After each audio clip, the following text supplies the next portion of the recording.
Scorpio Sky, Christopher Daniels, Frankie Zay, collectively known as SoCal Uncensored or SCU! This is Catch, Hook, and Shoot, the worst podcast I've ever been on.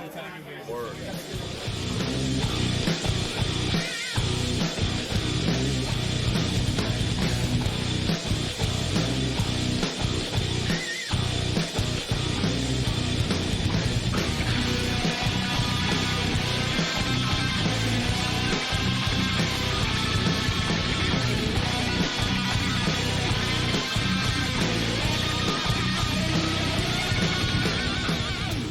What's going on, everybody? Welcome to Catch, Hook, and Shoot, the best podcast you never heard of. My name's Tom. I am your host. Today is Sunday, July the 11th, 2021. We're back after taking a week off for the holiday, so hope everybody had a great 4th of July, all of our U.S. watchers and listeners. And I want to thank everybody for watching, listening, and subscribing on YouTube, Podbean, Spotify, Apple Podcasts, or wherever you get your podcasts from. Make sure to head over to catchhookshoot.com for everything involving the show. As far as merchandise, pictures, interviews, podcasts, videos, all kinds of good stuff, and of course the CHS shop you can find over there with all of the t-shirts and hats and that kind of fun stuff. So head over there and check that out, catchhookshoot.com. Make sure you're following on social media on all platforms. You can find the show at catchhookshoot. Head to prowrestlingtees.com/catchhookshoot for your t-shirt needs. And you can find all of that and more on our Linktree, which is linktree/catchhookshoot. Or if you're watching on YouTube, you can scan this little QR code right here in the corner of your screen. And if you ever want to shoot me an email, it's catchhookshoot@gmail.com. So once again, unfortunately, starting off the show on a little bit of a sad note, the last couple of weeks we've lost two more former wrestlers in Chris Youngblood, who just passed away this past week, and the week prior, Del Wilkes, better known as the Patriot to wrestling fans. Both of them passed away within the last couple of weeks. Del Wilkes, of course, like I said, known as the Patriot, had a main event run in WWE against Bret the Hitman Hart during the whole U.S. versus Canada storyline. Also had a big run in WCW as a tag team wrestler with Too Cold Scorpio, as well as Marcus Alexander Bagwell, or Buff Bagwell, and passed away, like I said, a couple of weeks ago. So rest in peace and condolences to all of their friends, family, and fans. So let's get right back into the swing of things here, starting this week off, as we always do, with our match of the week. So this week's match of the week comes from AEW Dynamite this past Wednesday, and it was actually the opening match of the show, a strap match between Cody Rhodes and QT Marshall. And this was just a really cool, old-school style match. The two guys tied together at the wrist by a leather strap, and to win the match, you had to go around and touch all four corners, which makes for some interesting spots during the match, as far as stopping somebody from hitting that last corner and stuff. So, like I said, very good old-school style match. Highly recommend you head over there and check that out. If you have not watched AEW Dynamite from this past week, you definitely want to watch it. Nice big surprise on there as well, which I'll get to in just a couple of minutes here. But as far as the match of the week, Cody Rhodes versus QT Marshall in an old-fashioned strap match. It was just very good, like I said, old-school match between these two guys. So definitely check that one out. So we're going to keep it rolling right into the next segment of the show, which is my top 3 highlights of the week, and that is called the 3 Count.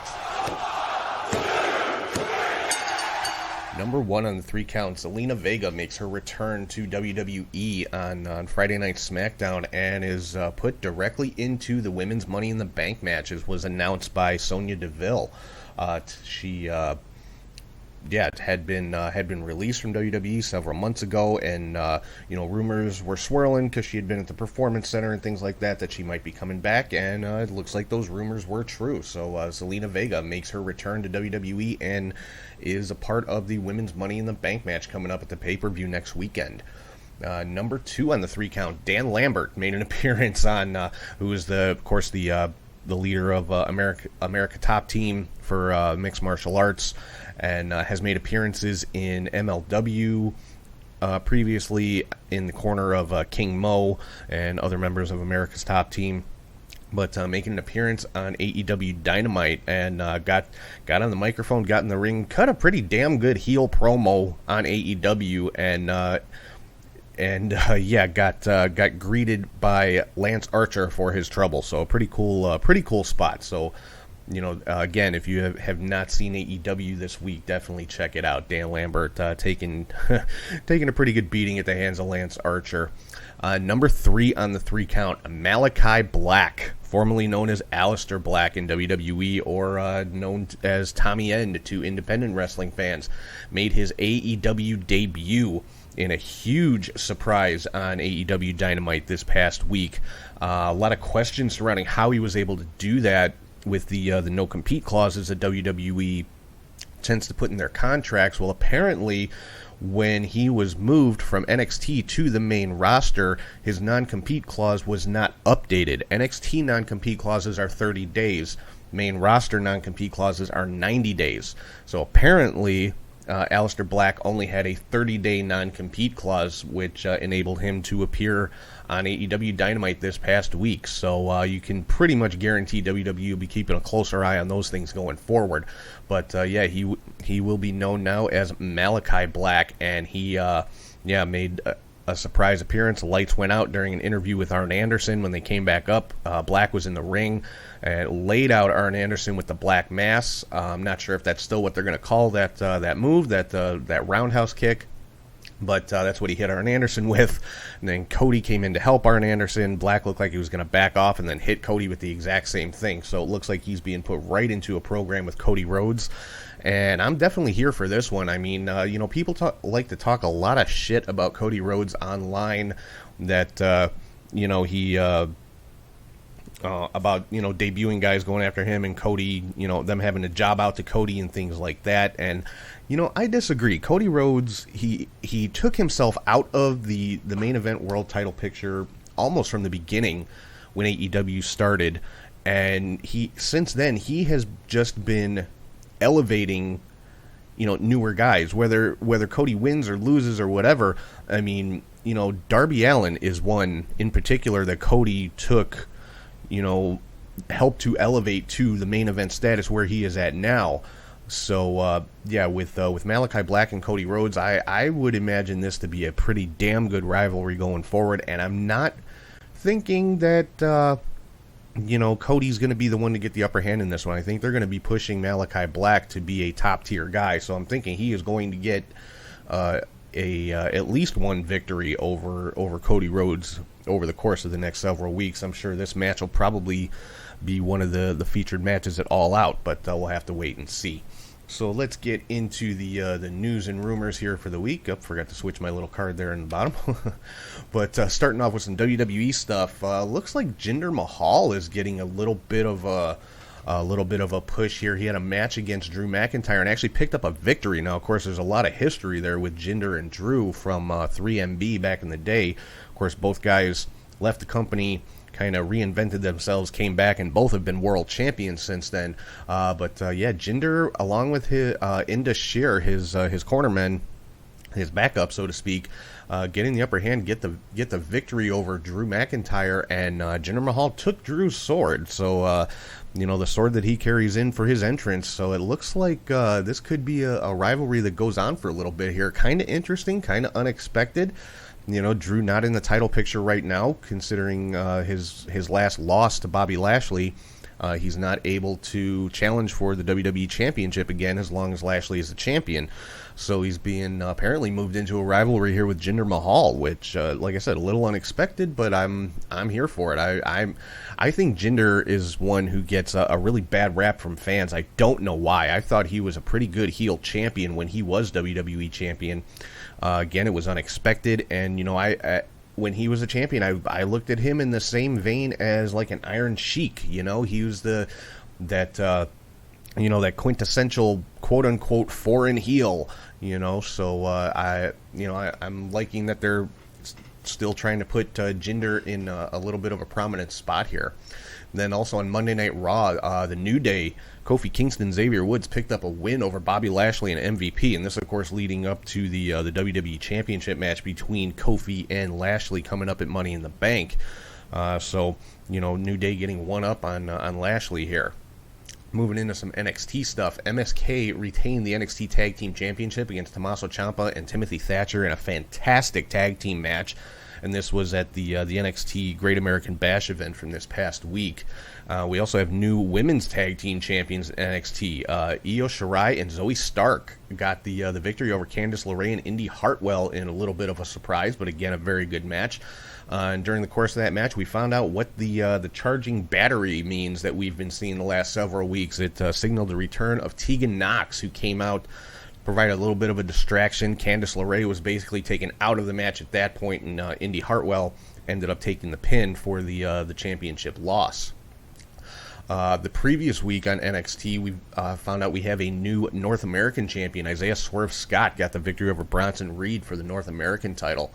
It was also announced they will be holding their NXT Breakout Tournament this year yet again with some of the new signees from NXT. I wish they would do a women's version of this tournament because NXT has some of the best female wrestlers out there right now, and I think this would be a good way to showcase them. I mean, I know they've had the Mae Young Classic, but they haven't had one of those in a couple of years. So I think with these breakout tournaments that seem to be a yearly thing, do one for the men, one for the women. What the hell? Why not? Again, from the Great American Bash, LA Knight defeated Cameron Grimes. So now Cameron Grimes has to be LA Knight's butler. Well, so that should be interesting.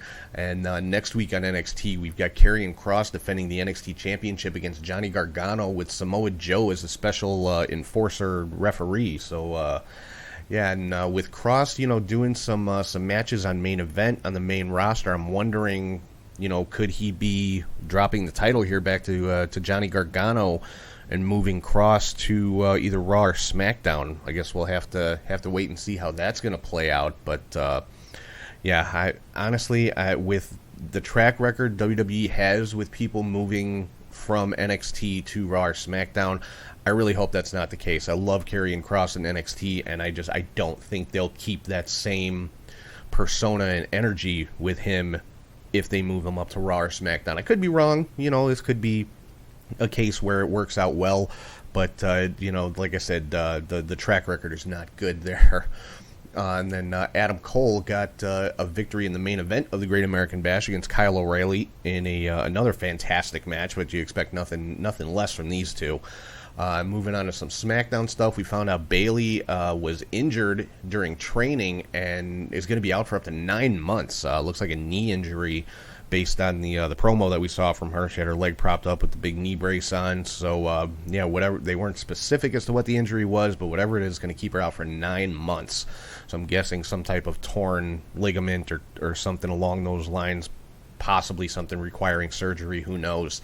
But, Bayley out for 9 months, which means she is out of the SmackDown Women's Championship match at Money in the Bank. And it was announced by Sonya Deville that Carmella will be getting that title match, and that title match is actually going to take place on SmackDown this coming week. So the match taken off of the pay-per-view and put on SmackDown, which that announcement brought out Liv Morgan, who's been very vocal lately, not happy about Carmella just being kind of given these opportunities. Same thing with Zelina Vega last week, just being given the opportunity in the Money in the Bank ladder match, and Liv's been backing up her words, picked up victories over both Carmella and Zelina Vega in the last couple of weeks. Sonya Deville also made the announcement that Liv Morgan will be taking Carmella's place in the Money in the Bank ladder match on the pay-per-view. So, Liv got what she wanted out of this. She proved herself and, got that spot. We also saw a couple of debuts on SmackDown. Shotzi Blackheart and the returning Tegan Nox, who just returned at the Great American Bash event for NXT. Although, of course, anytime somebody moves to the main roster, there has to be some type of name change. So it's not Shotzi Blackheart and Tegan Nox. It's just Shotzi and Nox. I really don't know what Vince McMahon has against people with two names. I really don't.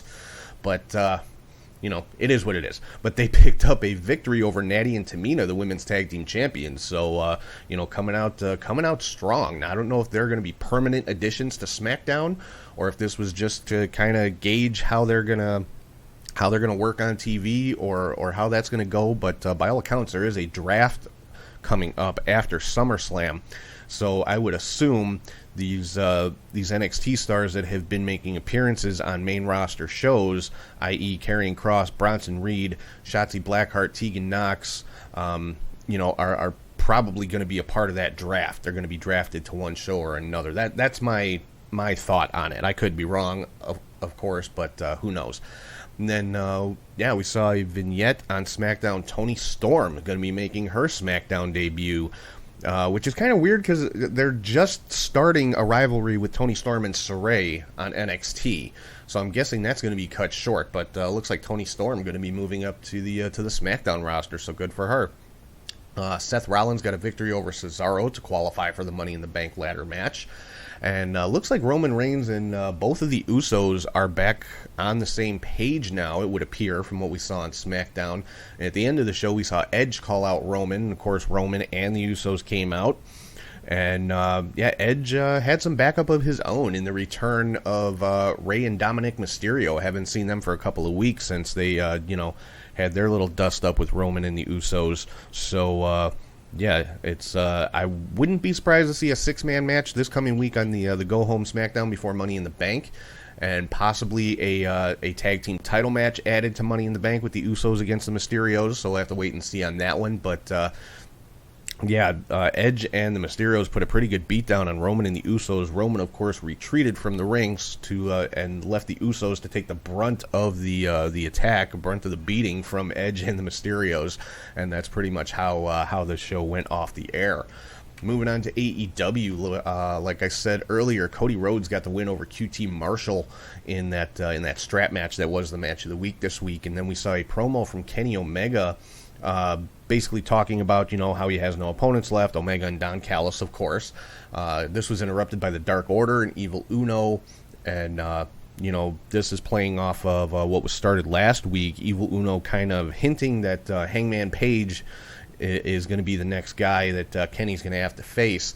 And so while this was going on, the Elite, the Good Brothers came out, went on the attack against the Dark Order, and Hangman Page came out to make the save and ended in with a stare down with Kenny Omega. So it's we're building towards that title match with Hangman and Kenny Omega, which I would assume is going to take place during All Out here in Chicago. And then we had a pretty damn good six-man tag team match. Wardlow and FTR with Tully Blanchard taking on Jake Hager, Santana, and Ortiz with Conan in their corner.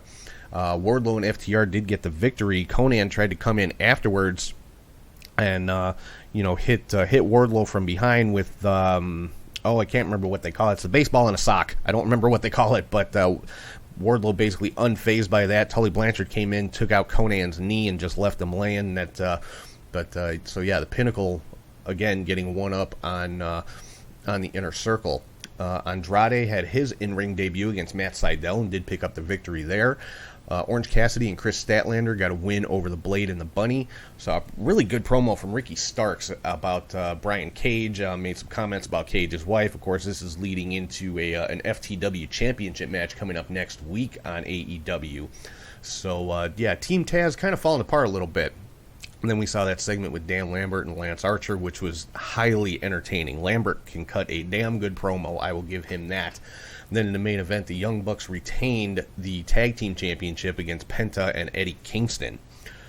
Getting into some Impact news here. At the beginning of the show, we saw Sami Callihan arrested for assaulting Don Callis. There was some video footage of, Callihan punching Callis in the face backstage and things like that. And this obviously has implications on the Slammiversary main event. Slammiversary coming up next week as well. Next weekend, a big weekend for wrestling, but I'll get into all that towards the end of the show here. But, it turned out that the footage was basically Callis framed Sami Callihan. It was actually a setup. Johnny Bravo dressed up as Sami Callihan, and to make it look like Callihan had attacked Callis, and Callihan popped back up at the end of the show during the contract signing for the main event of Slammiversary and pretty much beat the hell out of Kenny Omega. So that match is set. Gail Kim actually made an appearance on Impact, talking to Deonna Purrazzo, letting her know that she will have a mystery opponent for the Knockouts Championship at Slammiversary. And, of course, that started the rumor mills just buzzing all over the place. Could it be Mickie James? Could it be Ruby Riott? Could it be one of the Iconics? Could it be Chelsea Green? So all kinds of names being dropped all over the place. The only thing that, well, not confirmed, but the one thing that's agreed on with all of these rumors is that it is somebody who is not currently on the Impact roster. So it's not, if that's true, it's not going to be Taylor Wilde. It's not going to be Su Yung making her return, which, Su Yung may be coming back, or we may see yet another iteration of Su Yung, because Kimberly took Susan to Father James Mitchell to have something done, so God only knows what we're going to see. Could we see Su Yung coming back? Could we see Susie again? Could we see something completely different from Su Yung? I don't know, but all of the personas have been very entertaining so far, so I'm interested to see what's coming next. Moving on to some MLW news, they had their first event back in front of a live crowd just yesterday, as a matter of fact, at the 2300 Arena, the old ECW arena, with their Battle Riot event, which Court Bauer announced will be airing for free on their weekly television show. And they taped 14 matches, so I'm guessing that's going to be several weeks of TV. There are spoilers posted online if you want to check those out. I'm not going to give those here. I'll be giving the results as they air on TV. But if you're interested in the spoilers, I'd recommend checking out WrestleZone, because they don't have a lot of pop-up ads and everything's on one page. So if you want the spoilers, they're out there. But some of the bigger matches that were going on: Richard Holiday defending the Caribbean Championship against King Muertes, Davey Richards making his MLW debut against TJP in what I can only imagine was just a ridiculously good match. The Von Erichs versus Team Filthy in a bunkhouse match. They had the conclusion of their draft. Found out a little bit more about what Azteca Underground is going to be all about. And, of course, the Battle Riot match itself, which is a 40-man Royal Rumble-style match for a shot at the World Heavyweight Championship. So, that will be airing on MLW Fusion over the next several weeks, I would assume. So, like I said, if you want spoilers, they're out there. You can go look them up. I'll be giving the results as they air on TV. Getting into some Ring of Honor news, they've got their Best in the World pay-per-view coming up tonight. I'm going to run down the card here real quick. Danhausen and PCO taking on the Bouncers, Brian Malonis and the Beer City Bruiser. I got to go with Danhausen and PCO on this one. I love Danhausen, so love that Danhausen. So that's my pick here. Then we've got Flamita versus Ray Horace, and this, of course, stemming from the breakup of their tag team. Gotta go with Flamita in this one. Jay Lethal taking on Brody King. I'm gonna go with Brody King, honestly. Then we've got Josh Woods versus Silas Young in a last man standing match. I'm gonna say Josh Woods. Silas Young's been getting the upper hand since this rivalry started, so I'm gonna go with Josh Woods in this one.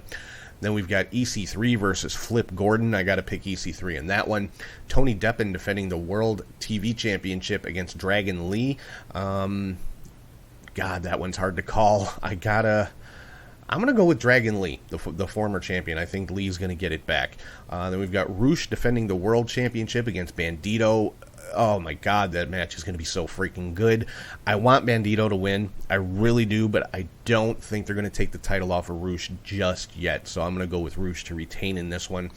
And then in what I'm dubbing right now match of the night is Jonathan Gresham defending the ROH Pure Championship against Mike Bennett. Just wow. So, but I gotta go with my guy Gresham to retain. Then for the 6-man championships, we got Shane Taylor Promotions taking on Dak Draper, Dalton Castle, and Eli Issam. I'm gonna go with Shane Taylor Promotions to retain.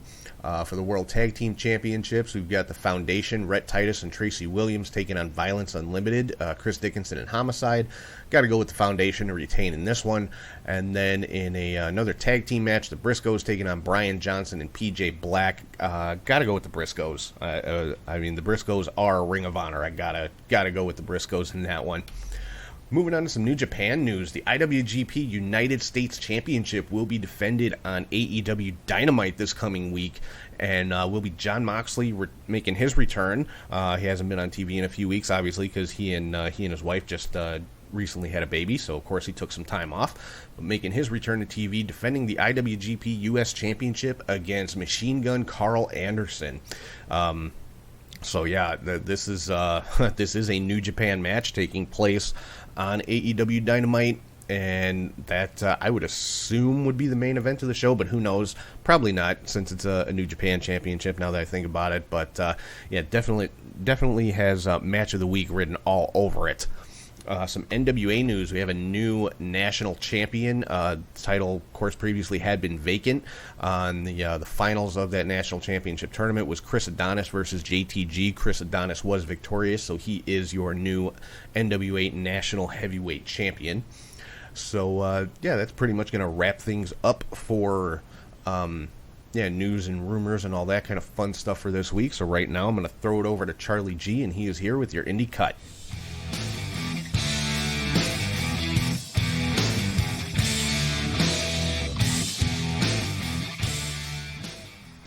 Thank you, Tom, and hey to wrestling friends. I am Charlie G with the best editing I could do from the last 2 weeks. Yes, we took off last week due to the 4th of July, but I think Tom unknowingly took pity on me when there were over 49 shows that took place on June 26th. So, but we will begin with some shows from Saturday, June 26th. Not all 49, of course. And it is Tokiyoshi Pro Stand Proud 2021. For the Princess title, champion Miyu Yamashita defeated Saki-sama. This was a good match. Nice show altogether, but this match alone was just the main event. And surprisingly, Saki-sama had no help. I mean, she was there. May was there, but she didn't have to help much. So Mayu won. No shenanigans, put it like that. We go over to Stardom.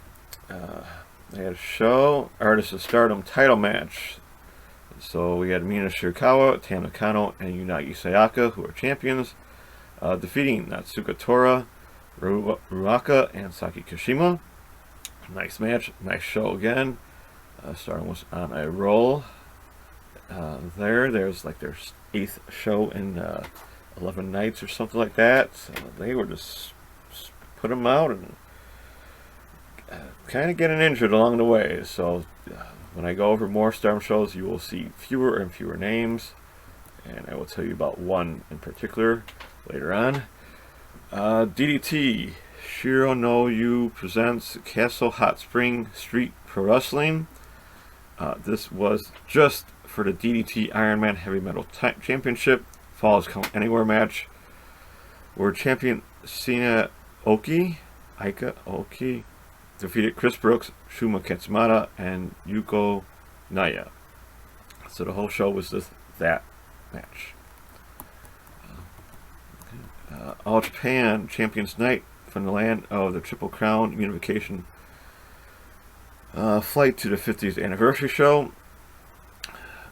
All Japan TV 6-man tag title match.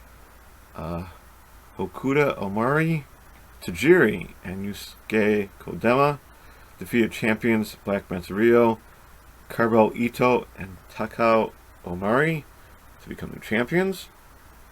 For their World Junior Heavyweight title, Akira Francesco defeated champion Koji Iwamoto to become new champion. And for the vacant Triple Crown title, Jake Lee defeated Kento Miyahara and Yuma Agi to become champion. Back here in the States, we had Wrestle Against Hunger from Tulsa, Oklahoma. For their tag titles, Dan Weber and Reese defeated El Gringo Loco and Elijah Sparks to become new champions. Ohio Valley Wrestling had a pay-per-view Saturday Night Special, Chained Carnage. That was on Fight TV, so if you want to check that out, please do. For the women's title, Danny Moe defeated champion Haley J, my fault.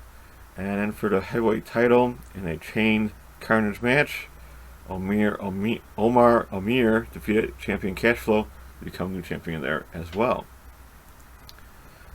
Down to New Texas Pro Wrestling.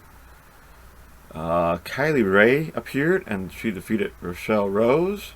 For the New Texas Pro Lone Star title, Cole Radrick defeated champion Max Heights, Brayden Lee, and Joe DeMuro to become new champion. And for the new Texas Pro title, Brian Keith defeated champion Mysterious Q to become new champion. Over to Limitless Patience is a Virtue from Maine. Champion Daniel Garcia defeated Jake Something for the Limitless Wrestling World title. Sorry to see Jake lose yet again. Invictus Pro Wrestling Empire Rising from Little Ferry, New Jersey. We had AJ Gray defeated Jacob Fatu. Or not defeat, there's no result there. Sorry about that. But he took on Jacob Fatu. You'd have to think Fatu won. But this is the Indies, so maybe AJ Gray actually won that match. Sorry, did not get that final. AAW Alive number 14. It was on Twitch TV, of course. Ace Perry defeated Victor Benjamin, who will be appearing at Warrior Wrestling coming up. And then Frontman Jay and Sky Blue defeated Axel Rico and Rico De La Vega. Nice short show for this Twitch episode. So there's more to come, I'm sure, since they just had a pay-per-view last night. On to Sunday, June 27th, Tokyo Pro Spring Tour Show 11. This was actually on YouTube, so please look it up. Riko Kobashi and Raku defeated Hikari Noa and Mahiro Kiru. This led to Raku challenging Hikari for her championship, which happened last night, so I'll get to that later on. We had Sendai Girls, Yoshi Parizo, Big Show, and Nagata. For the Sendai Girls tag titles, Mio Momono, Mono, and Rin Katakura defeated champions Chihiro Hashimoto and Yu to become the champions. And Meiko Satomura somehow was able to go to Sendai Girls, team with Minoru Suzuki to defeat Shinsei Senzaki and Nanai Takahashi. I don't know how Meiko does it, but I guess in the UK it's a little since Vince isn't there and she's able to do it. To Pro Wrestling Noah, Muda of the World for their junior heavyweight title. Hayata defeated champion Sushi Koteji. And then the Great Muda defeated Kanoi even after being hit with a flaming kick. That is all over Twitter. And so check it out, look it up. I couldn't believe he had a flaming knee and just kicked Great Muda in the back. Somehow, Great Muda still won. Ice Ribbon, new Ice Ribbon 1129 took place for the Fantastic Ice title. Fluorescent Light Tube Deathmatch. Yurina Yamashita defeated champion Risa Serra to become new champion. I figured put it in there. It's been a while since I talked about Ice Ribbon. Monday I skipped. Tuesday, June 29th, CMLL for the Mexican National Light Heavyweight title. Felino defeated champion El Barbaro Cavernario to become the champion. Wednesday, June 30th, I skipped. Thursday, July 1st, Wave Catch the Wave 2021 final. The final match was Miyuki Takashi defeating Rin Katakura. Tokyo Pro, that's NJPW 24. This was, I think, their final English version show. So Maki Ito defeated Moko Miyamoto. And then later on that night, they had a Tokyo Pro Inspiration number 2 show, where they had a UWF rules match between Miya Yamashita defeating Miri Miyumi. Glee had a show on YouTube, and they also had a UWF rules match where Sho defeated Takanori Ito. So Sho was from New Japan, and he was able to be part of Glee for that. Ohio Pro Wrestling TV 1142 for the women's title. Haley J defeated Danny Mo to get back her championship. That's why I had it in there. Then we had Beyond Wrestling Masterclass from Worcester, Massachusetts, or Worcester, Mass. For the IWTV Independent Wrestling title, champion Wheeler Yuta defeated Willow Nightingale, and Matt Mikowski defeated Victor Benjamin with a lot of shenanigans from his crew. So that was a little interesting to see there.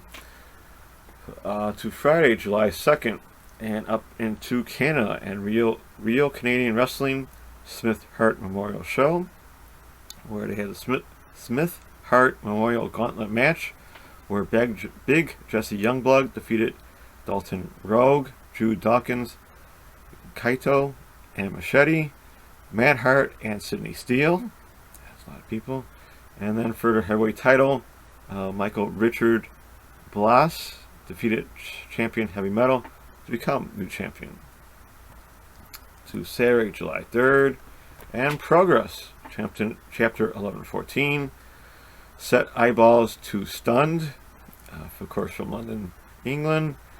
Hopefully on the network soon. Yeah, whatever.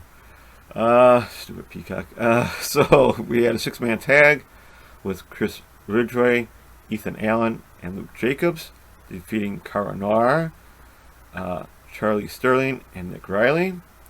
Odd to see Cara Noir lose since he is the champion. But I guess in tag matches it does happen. And for Progress Women's title, champion Kanji defeated Laura Di Matteo. That had to be a really nice match there. Back here in the States, and Reality of Wrestling, Diamonds Are Forever. Yes, from Texas City, Texas. I am actually talking about Booker T's promotion for a change. This was, I believe, an all-women's show. And the main event was for their Diamonds Division title. And champion Promise Braxton defeated Laney Luck. Over to Game Changer Wrestling and Jersey City Wrestling, The Great American Smash, from Ridgefield Park, New Jersey, on YouTube, of course, so check it out. Trey Lamar defeated Steve Scott, and Cole Radrick defeated Yoya. Two really good matches there. Then to Freaking the Narrative. This is Ethan Carter's freelance promotion. This was on Fight TV, of all things. It's a little of a Lucha Underground style storytelling, and it's there's no commentator, but there's like a voiceover guy. So it was a very weird show to see. Just a voiceover guy talking about their stories. So check that out if you wish. It was Moose defeating Division, and in what I considered a no holds barred match, EC3, or the Essential Character, however you want to call it, defeated Matt Cardona. This was Matt Cardona showed up in a Ecto 1 style car. It's a very weird match show altogether, but really good match between those two. Check that out if you can. Then AAW Alive 15, they had a special one-match show because they put on a video package afterwards. So it was Aries and Gringo Loco defeating Braden Lee and Jake Lander.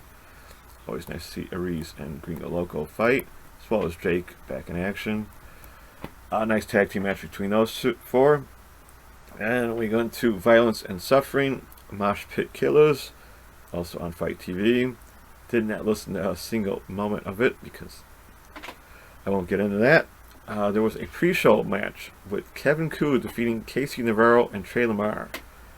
That had to be a really cool match to see. So if it's pre-match, hopefully it's out there somewhere and I can get to see it. And a Pure Rules match, Jimmy Lloyd somehow defeated Lee Moriarty. Nolan Edward defeated Cole Radrick and Dr. Cube. Facade defeated Dante Leon and Ty Hill. In another Pure Rules match, Masha Slamovich defeated Daniel Garcia. Brian Cage defeated Shane Mercer in an awesome match.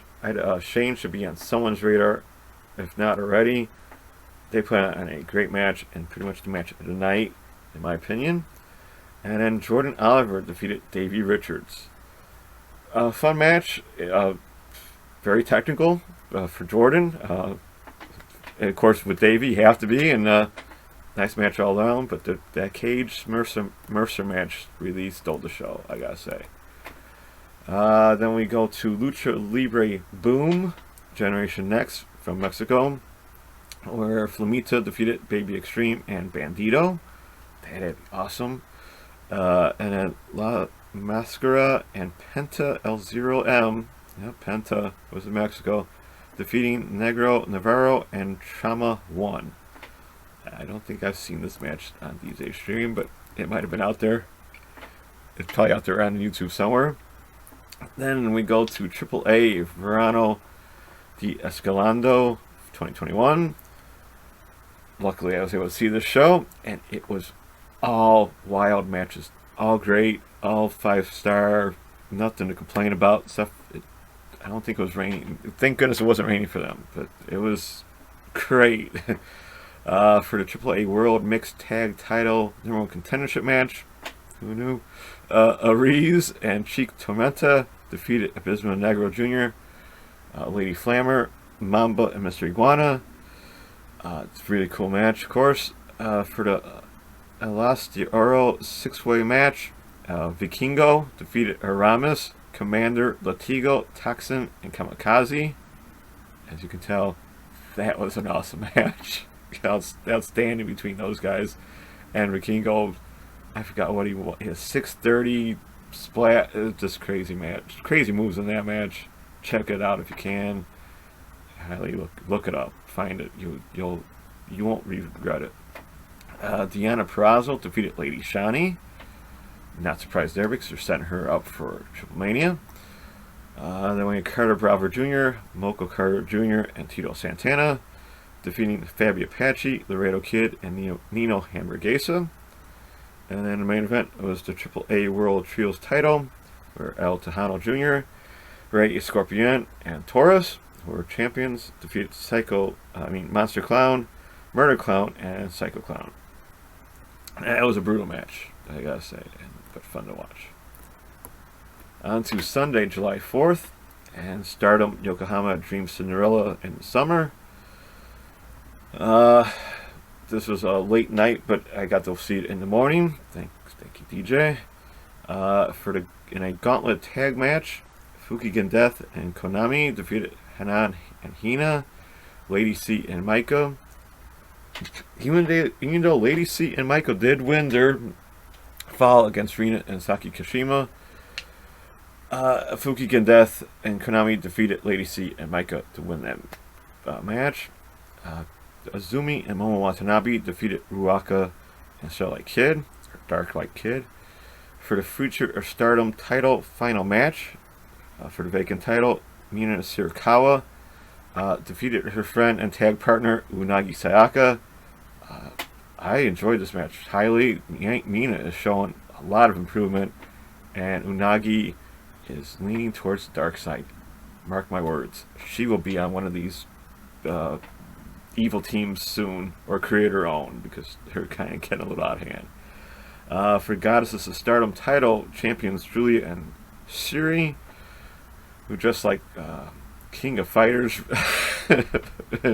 and Julia changed her hair color to orange. Defeated Koguma and Mayu Iwatani. Outstanding match there. For the Wonder of Stardom title, champion Tam Nakano defeated Saya Kamatani. Also an outstanding match. And then for the World of Stardom title match, champion Utami Hayashita defeated Natsuka Tora by referee's decision. For the first 11 minutes, this was a great match and was going to be a banger of one for sure. But Tora tried to do a double stomp from the apron onto the floor, only landing one foot on Utami and then the other leg giving out, tearing her ACL. So Tora, the leader of Odatai, will now be out for, I'm guessing, 9 months or longer. Who knows? Who knows where storylines are going to go from here? Because they have got a new Dark Light Kid and such. So rough to see. For some reason, Stardom put the end of this match on their YouTube channel. So if you'd like to see the spot, it's out there. Sad to say, but I had to look it up because I did miss that spot and wanted to see what happened. And if if you want to see it, it's on YouTube from Stardom. Then we go to FMWE Independence Day. This one was hard to watch because of the camera angle, and I really could not stick with it. Because it was live at like 10 o'clock at night. I really could not watch this show. So the main event, of course, was a barbed wire explosion 6-man tag death match with Onita, Minoru Fujita, Riki Fuji defeating Abdullah Kobayashi, Anru, and Yuko Miyamoto. I'm sure they had to be fun for some people, but the camera angle was not. I'm sorry. Man, I'm really going long. Sorry about this, folks. DDT, King of DDT final. We had a KOD 8-man tag title match where Akito, Hiroshi Yamato, Keigo Nakamura, and Yoshika Yatsu defeated Shikara, Sanshiro Takagi, Yuka Nabali, and Yukio Naya to become the champions.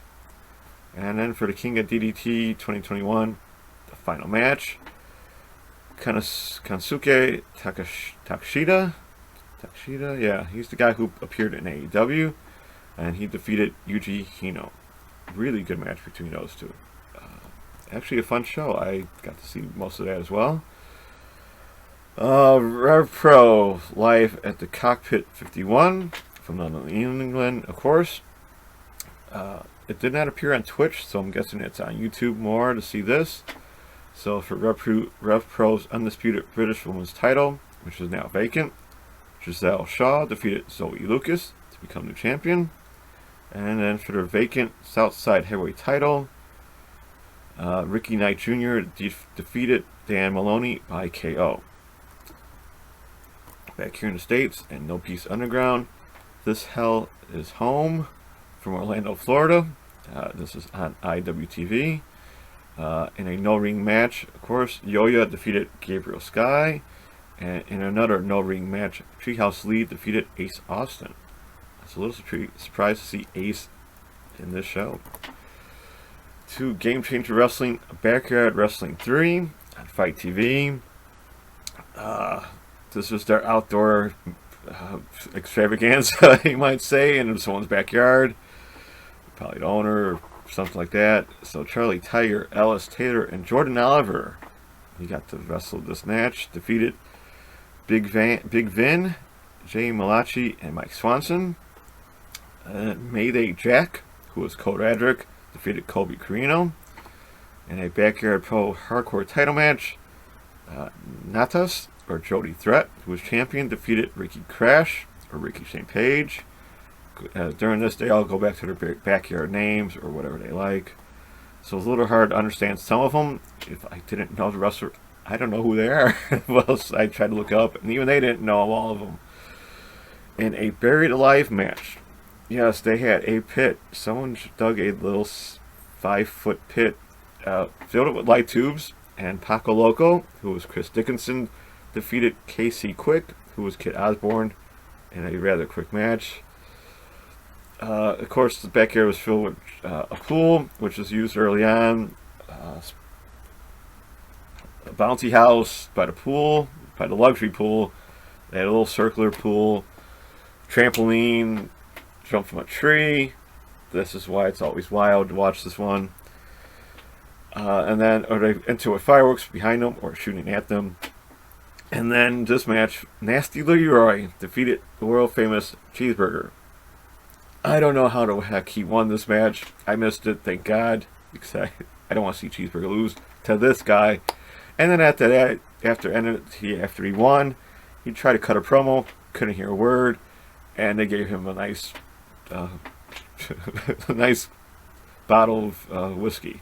So yeah, that's how you roll on Backyard Wrestling, right? Then we had Pizza Cat Jr., who everyone thought was Alley Cat, but it turned out to be Billy Starks instead. She defeated Dark Angel, who was Marcus Mathers. And then Emanon, who was Jimmy Lloyd, defeated JJ Escobar.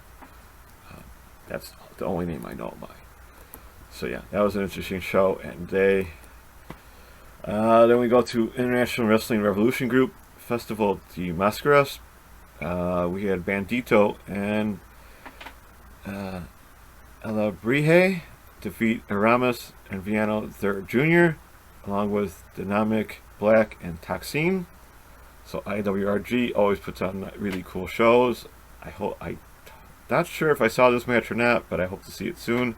It's Bandito, Aramis, Viano, Toxin. You can't go wrong there. Move to Monday, July 5th, and Santino Bros Wrestling put on a show on YouTube, so look that up if you want. It's called Up All Night. No need to get into names because I didn't recognize any of them. Tuesday, July 6th, I skipped. Wednesday, July 7th, back in Japan for the Tennu Project Survive the Revolution 6, where the International Junior Heavyweight title match was on the line, where champion Habu, who I love from the Hana Memorial Show, so I try and talk about his match as much as I can. He defeated Kaita Yano. Then just tapped out second anniversary show.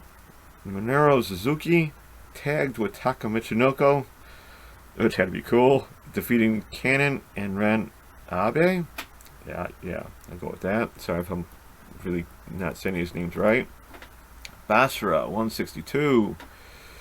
Iron Fist tag titles. Fuminara Abe and Takura Nomura defeated champions Daiki Shimamura and Usami Kodaka to become the champions. And then for the Heaven Summit final match, Minoru Fujita defeated Sagat. Back here in the States, Paradigm Pro Wrestling, UWFI Rules match, Super Middleweight Grand Prix final from Jeffersonville, Indiana.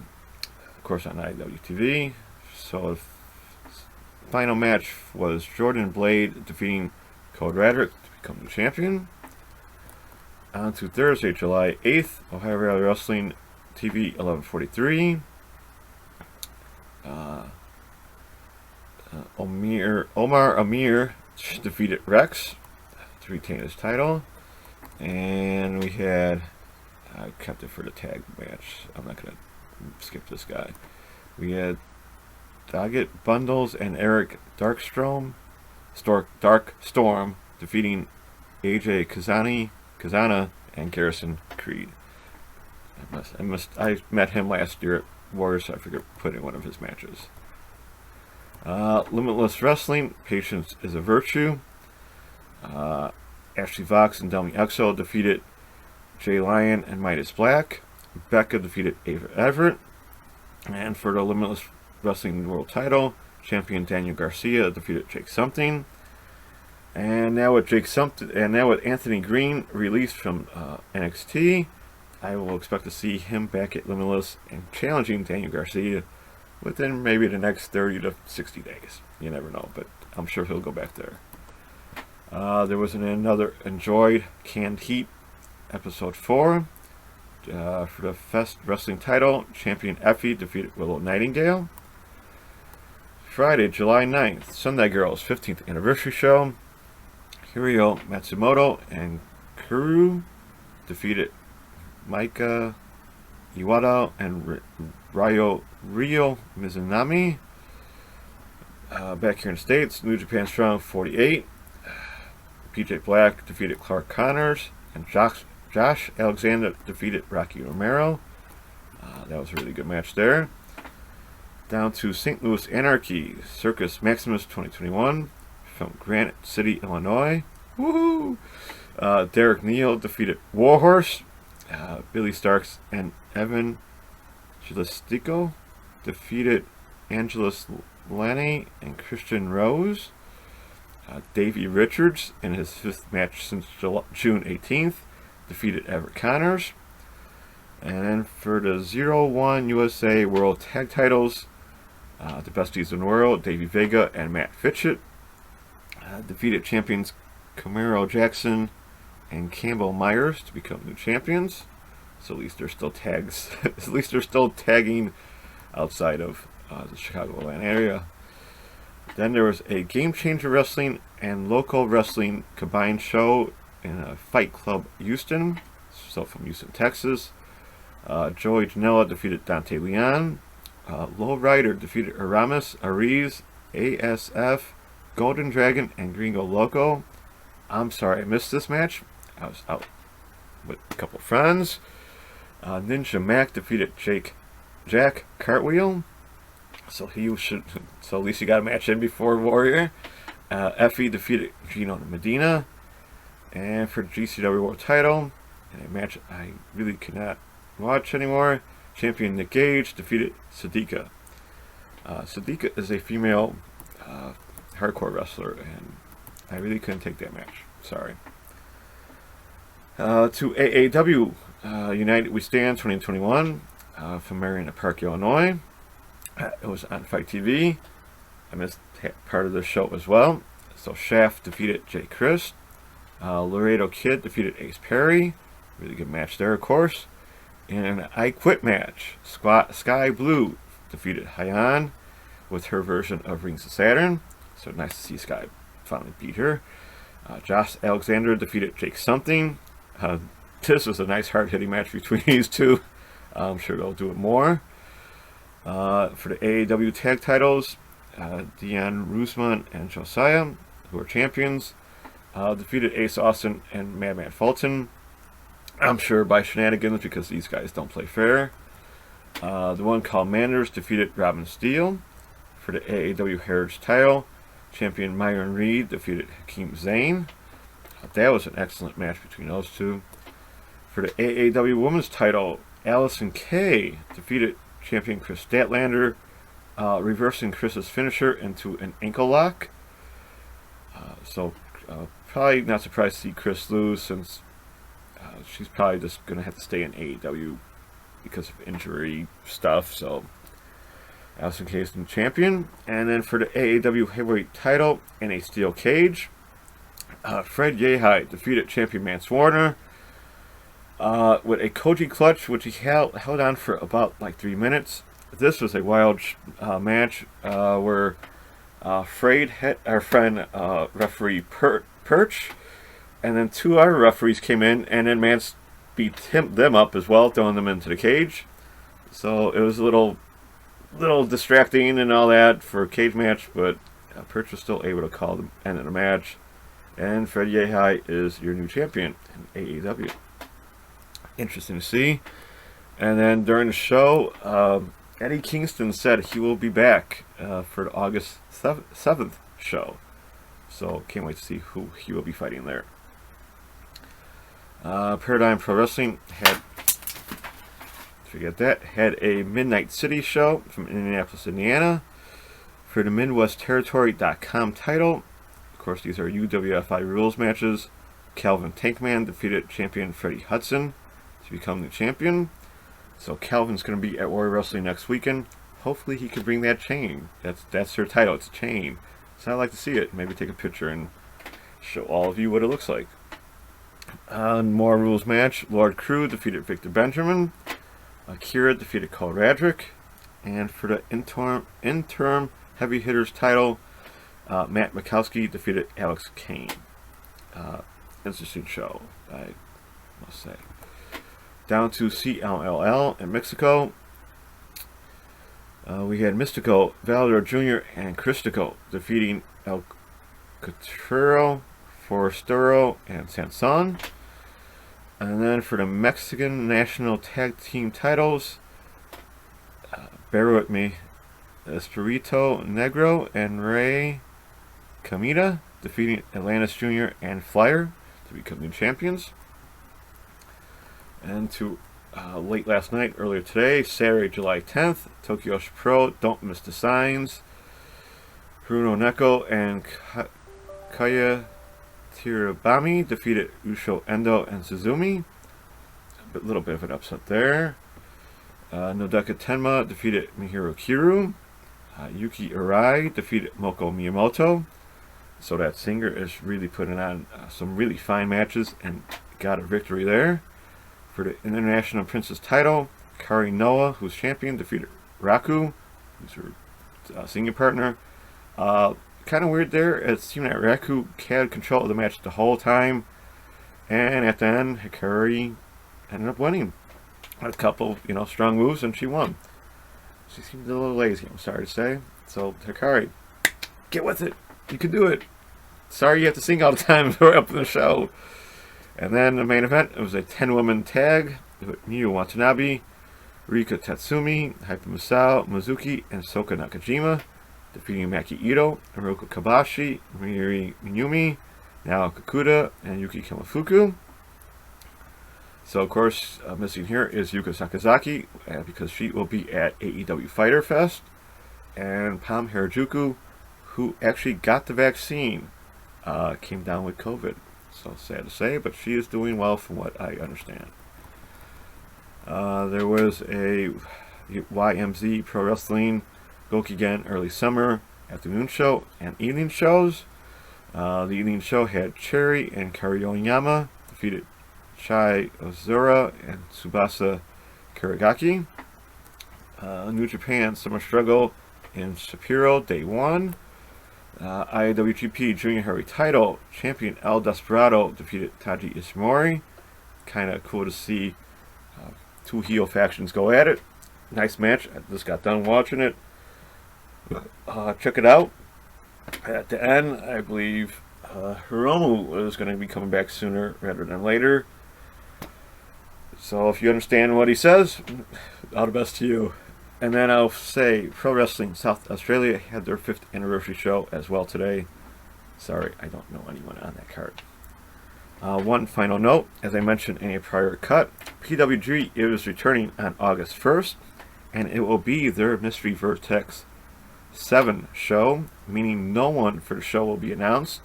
It'll all be surprises, and as of right now, no streaming service.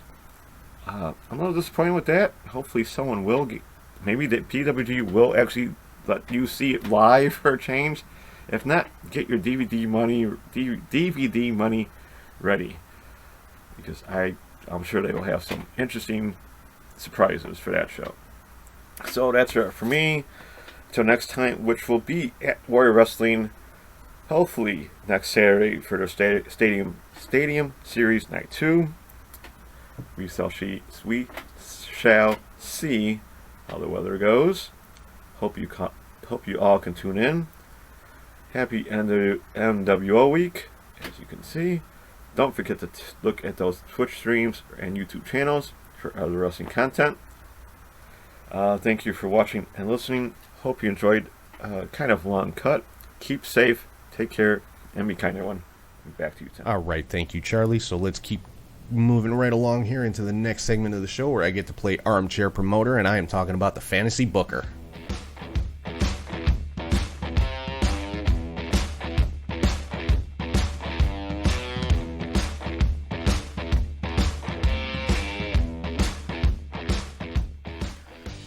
All right, so this week for the Fantasy Booker, I've got an NXT superstar taking on a new AEW wrestler, and you know what? I may have done this one before, but the hell with it. I still think it'd be a damn good match. Karrion Kross versus Malakai Black. I think their styles would complement each other so well. Karrion Kross, just the ground and pound submission type guy. Aleister Black with the quick striking and stuff like that. And yeah, I just think it'd be an amazing match between these two guys. Both have that high level of intensity in the ring, and fans just go nuts for both of them. Let's be honest, two big time fan favorites. So that would be a main event pretty much anywhere. So yeah, Karrion Kross versus Malakai Black. That's my Fantasy Booker for this week. Hopefully, maybe we'll see it somewhere someday. But that's what I would love to see that match happen. So let's get right into the final segment of the show here, where I talk about kind of an unpopular opinion most of the time, and I think you know what I'm talking about by now. It is the weekly hot take.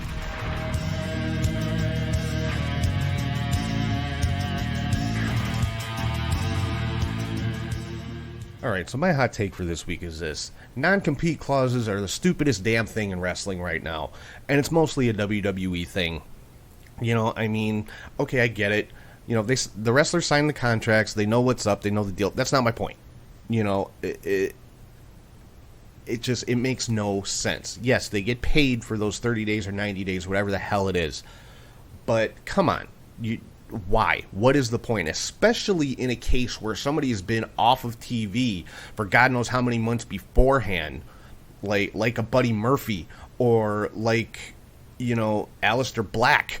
What the hell was the point of bringing him back to TV? Just to have him on TV so that, he would have to stay off for the 90 days, which, I'm sure is what they thought he would have to stay off. It makes no sense. And WWE's rationale, well, we build these characters, we don't want them to take that out. Screw you. Okay? 95% of these people had names before WWE. All right? Tommy End, case in point. He built his reputation and his name long before he signed with WWE. And, they're obviously not going to take their WWE persona or name with them because they can't. WWE owns it. So, what is the point? You think people are going to forget about them in those 90 days? Or I don't get it. You're preventing somebody from earning a living is what you're doing. And like I said, I know they get paid those 90 days. Not the point. You're preventing somebody from applying their craft, from working, from earning a living, and for what reason? There is no real reason. Any WWE shill is going to tell you, well, the WWE invested all this time and this money. Then they shouldn't have released them. If WWE is that concerned about all the time and money that they've invested in somebody, then they shouldn't release them. Get a return on that investment instead of just cutting somebody loose. So it's ridiculous. It makes no sense. It's completely unenforceable. Honestly, I mean, if somebody wants to go, if they get released on a Tuesday and they want to pop up on AEW Dynamite on Wednesday, there's really no recourse WWE has except, oh, you're in breach of contract, we're going to say, okay, fine, go ahead and sue somebody. You'll lose. It's not a case you can win for, preventing somebody from earning a living. But, it's just, I don't know. It's a power play, in my opinion. It makes no sense. It's utterly ridiculous, and I think it's something that honestly needs to be done away with because there's no logical reason to do it other than, like I said, it's a power play. So that's pretty much it. Non-compete clauses suck. They're bullshit. They make no sense, and they don't do anybody any favors. So, that's going to wrap things up for this week. But coming up next week, the show will be dropping on Friday the 16th. And it'll be all about previews. It will be a preview of Money in the Bank, a preview of Slammiversary, and, of course, most importantly, a preview of the Warrior Wrestling Stadium Series Night 2, which is taking place next Saturday, July the 17th. Myself and Charlie will be on the call on Podbean, as always. Head to our social media pages. You can find the links there. I will be posting it on the events page on catchhookshoot.com as well, so you can find the links there. There's two links, one for the show and one for like a backup in case it runs over and we have to, because we only have a limited amount of time in a live broadcast, so I always set up two. But head to our socials, head to catchhookshoot.com to check that out. It's live, it's free, internet radio play-by-play. It's a blast. Me and Charlie always have a great time doing it, and we appreciate everybody who tunes in and checks it out. So, make sure you head over there, get your spot reserved for the Warrior Wrestling Stadium Series Night 2, and I'll be breaking down that whole card, going through all those matches, as well as, like I said, Slammiversary and Money in the Bank next week. That'll be dropping on Friday. So with that, I want to thank everybody once again for watching, listening, and subscribing on YouTube, Podbean, Spotify, or wherever you get your podcasts from. Again, head to catchhookshoot.com. Make sure you check out the events page for the link to the live broadcast coming up next Saturday. You can also check out all of our social media on all platforms. You can find the show at Catch Hook Shoot. Head to ProWrestlingTees.com/CatchHookShoot for t-shirts, and you can find all that and a whole lot more on Linktree/CatchHookShoot, or scan the little QR code right there in the corner of your screen if you're watching on YouTube. And as always, if you want to shoot us an email, it's catchhookshoot@gmail.com. So with that, I'm going to wrap things up for this week. Again, hope everybody had a great 4th of July holiday. Hope everybody has a great week coming up. Enjoy all the great wrestling coming up over the next week, and I will talk to you guys soon.